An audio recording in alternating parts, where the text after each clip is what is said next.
Alright, I was going to talk about this at some point, but just all the videos and everybody making videos and some people making assumptions left and right and not knowing what the fuck they're talking about. If you haven't known, Sony showed their PlayStation Now.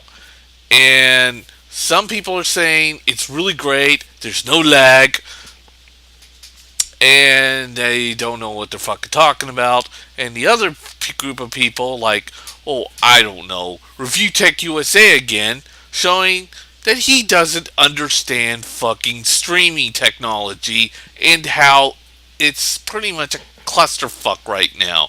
There was a whole fucking reason when Adam Opes got up there and basically said some of the shit he said when Microsoft was going to bring up their whole DRM, and then him saying, well, why do I need a vacuum cleaner clean my place or whatever. It was all just a load of bullshit, and the man was a serious fucking idiot. The guy who worked at I think BioWare basically kept telling him, internet is not capable in every region as of right now. And that is true even today. There is still a lot of work to be done on the internet and it well as bandwidth. And Review Tech USA, I know you don't give a flying fuck about me in any fucking which way, but listen to this one little factor. Remember On Live? Well, On Live, you can go to the On Live's website right now, sign up for them for free, and just look at the new games that they've had. They've not had a new game for the last fucking year or so. I'm not kidding. They haven't updated their gaming library in about a fucking year. They have literally fallen that far. They're just re-showing the old fucking games again. I don't even know who keeps funding that damn place because it's just going nowhere. It is dead. It is quite literally dead. And there's a reason why it's dead, Review Tech. Because games have to stream two ways. Now, first of all, putting streaming the PlayStation 3 games and all that shit through the fucking mobile devices is clearly not going to work. It's a clusterfuck in itself. Badly. But anyways, when you're streaming a video game back and forth and yeah, well, actually, first of all, when you're streaming a movie first, a movie is much more easier to stream. That's why we can stream all this shit through YouTube easily without so much as a fucking Twitch or a problem because it's just going in one direction, you know. Except for a few commands that are going back to the sender, but the sender is sending you basically a fucking video and streaming it from one server onto you. It's very easy. But the problem with streaming video games and why I don't think PlayStation now is going to really work, especially within the multiplayer area, which is, by the way, where OnLive failed miserably, is that you got to stream yourself. The game's got to be stripped to your computer, streamed to your computer, and you got to stream all your inputs to that computer.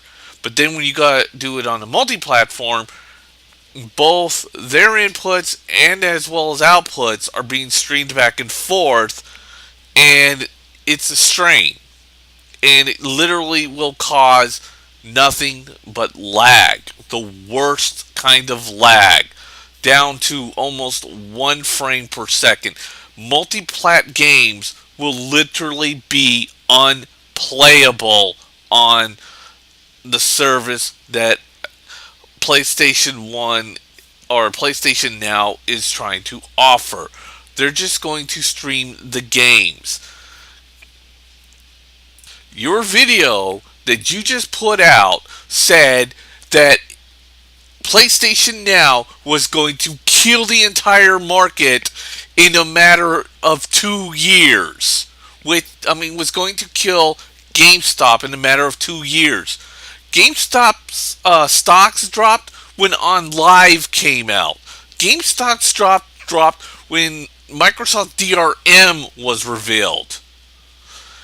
The problem is that we do not have enough bandwidth to hold something like Gaikai. It is just the single player games will work to an extent, but multi-plat games will still fail miserably. There is still not enough bandwidth anywhere to hold that massive amount of data being pumped through the fucking Ethernet streams. It just wouldn't work. It's not going to work. It is what made OnLive completely the clusterfuck that it is now. Everybody who works at OnLive is still trying to figure out why it failed. And the other main reason why it failed was that you could watch other people's gameplay through OnLive while they're playing the game. And what that ended up doing was just bottlenecking the entire fucking stream to the point that if enough people were watching you play your game, your stream literally clusterfucked itself. And I know what you're going to say, but we can stream our PlayStation 4 games on Twitch or on Ustream. That is because you are just streaming your game onto the internet. Basically, you're playing the game live on your console. All the files and everything is on your console, and all you're doing is just streaming what you're playing onto Twitch and Ustream. For the love of God, Review Tech, please read up on internet and bandwidth and anything else that will let you know that we do not have the technology in this lifetime to hold that kind of bandwidth through our Ethernet right at this moment. We will probably get it 5 or 6 years from now, but we are not going to get it in a 2-year period, and fucking PlayStation Now does not even come close to even killing fucking GameStop. Yes, the GameStop is a shitty service and I hate them. GameFly's even worse, but we are nowhere near that kind of level. And as for digital distribution games, we are still downloading whole files onto our hard drives and playing the games with all the files, which is what Steam does. And, when you buy a complete game on PlayStation 4, like Assassin's Creed or whatever, or any of the independent titles, you are downloading the fucking entire packet. So there is no streaming, because it's just too much of a fucking strain. I understand what Sony's trying to do, but PlayStation Now will work with the single player games, but when it comes to the multiplayer games, it's just not going to happen. Do you understand? There is not enough powerful bandwidth.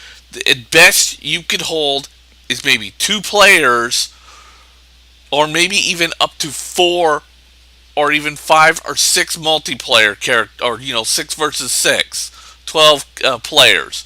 But beyond that, your system will literally, what you will end up seeing is nothing but crashes due to bandwidth overuse. That's what I hated about Lamar Tech's video when he's saying, "Oh, but there's no lag." Well, here's a little something that Lamar didn't understand when he was playing his PlayStation 3 games on his PS Vita. The server are next door. And he's in fucking California, where they got cable internet. Cable internet's not all over the place. I'm on fucking DSL here. They brought that CES where I live here in Missouri. Trust me, it's going to be a completely different experience. There's going to be lag no matter what the fuck you do. And a lot of cities and a lot of towns are going to go through this lag. That technically a shitload of games will be unplayable. Outright unplayable. And if this becomes the default and everybody likes it no matter the lag, well then I hope to God that everybody just gets used to you unable to play a fuckload of games for a long, long time. Because literally, small towns and other areas where there's just not that powerful internet are not going to be playing fucking multi-plat games for the next 5 or 6 years from now. It's going to be a fucking devastating account on everybody. And Sony, I don't think they're going to bring it to their TVs. They say they're going to do it now, but I think they're going to end up with nothing but a bunch of clusterfucks when they try to put that streaming technology on their televisions. Because the Samsung did the exact same thing with OnLive, didn't fucking work at all. No one bought it. So please, Review Tech, stop clicking the Michael Patcher consoles are going to die and be replaced with mobile buttons. Right now, it must happen this very second button. You need to stop pressing that damn thing and start thinking in a more logical sense of, is there enough bandwidth throughout the entire planet to provide this service to everybody? And guess what? That answer is going to be the same as it's going to be for a long, long time. No fucking way. Thank you for your time, and I know Review Tech didn't even care about this video, but I really had to say this shit. See ya.